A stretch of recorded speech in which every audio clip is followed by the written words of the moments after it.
Glenwood. 1. The first double cheeseburger tasted so good that Noodles decided he could afford another. But he felt hunted before he even went into the McDonald's on Smithfield Street. There were snitches everywhere. Report to God knows whom what Noodles Glenwood did. When he had the habit of buying his dinner at Swartz's grocery store on Carson Street, someone eventually confronted him about this habit, informing him that only ugly people did what he'd been doing. Now on Smithfield Street he was certain someone was reporting his habit of eating at McDonald's. From the dollar menu. No less. All right. He thought. He will be better in the long run if he doesn't have a second double cheeseburger. He wondered who the snitch was.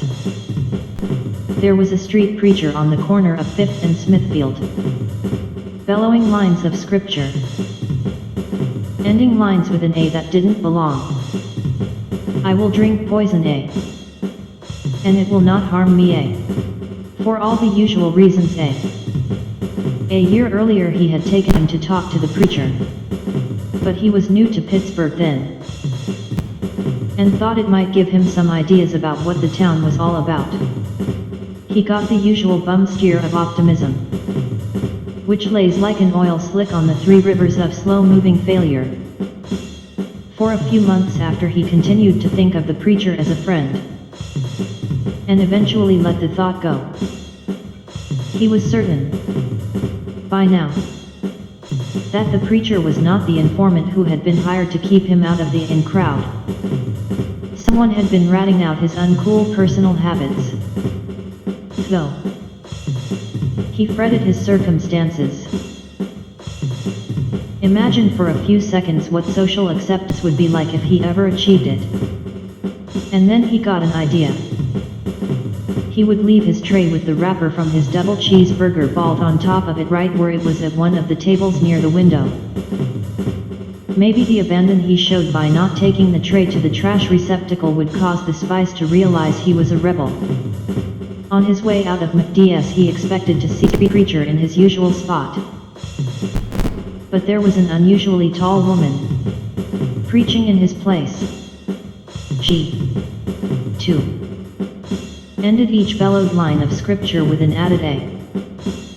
As he walked past her she pushed a pamphlet into his hands. In big italic letters on the front overleaf it said, "Have you heard about Latiga?" 2. Noodles stuffed the pamphlet in the hip pocket of his black cotton trousers. His wardrobe was nearly all either black or white. So to meet the need of one of his part-time jobs, rather than taking the bus back to the south side he decided to walk the 1.5 miles. The weather was sunny and warm, as if he was given a free egg with his glass of Iron City beer. But there was no drinking allowed because he had to work. There were some people he had taken time to talk to once or twice. In front of the Port Authority the miserable trumpet player had his case open for donations and his stolen trumpet in the air playing I Get No Kick from Champagne and Drunken. Falling. The MTP could play most of a song at 11 in the morning and much less of one by the time he reached his third bottle of Irish Rose at around 4:30. Still, he felt as if the miserable trumpet player was a sort of friend. If only for having a problem or two in common. In the sunshine the musician cut a handsome figure, which was something. And the farcical music made the looming local mediocrity seem easy to laugh off.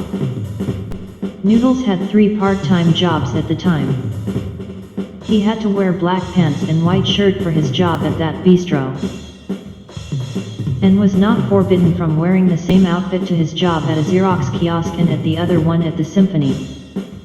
The walk-in semi-clean, soothing air was helping to ease his discomforts. By the time he got to the 10th Street Bridge he no longer felt weakened under the burden of observation. Halfway across the bridge the yellow cables and girders remind him of highlights professionally applied to clever, shoulder-length tawny hair. In this case it had belonged to a partially balding owner of a bookstore. Noodles had had occasion to drink with the post-dated hippie at a bar on Carson St. They were having fun, drinking and talking when the other man began to get surly. Noodles.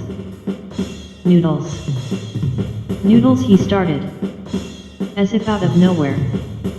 Going to Schwartz's market every night to buy something for dinner.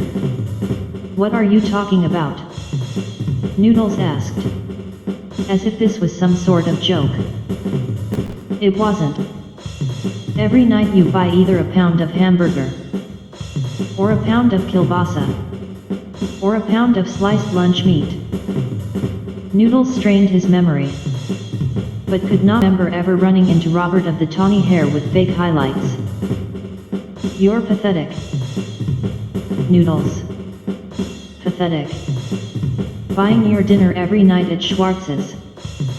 3. The conversation took place months ago, and might not have put such a dent in the freedom of Noodles' thoughts. But it was one such incident among many. Reaching the end of the 10th Street Bridge, he put his right hand in his hip pocket to assure himself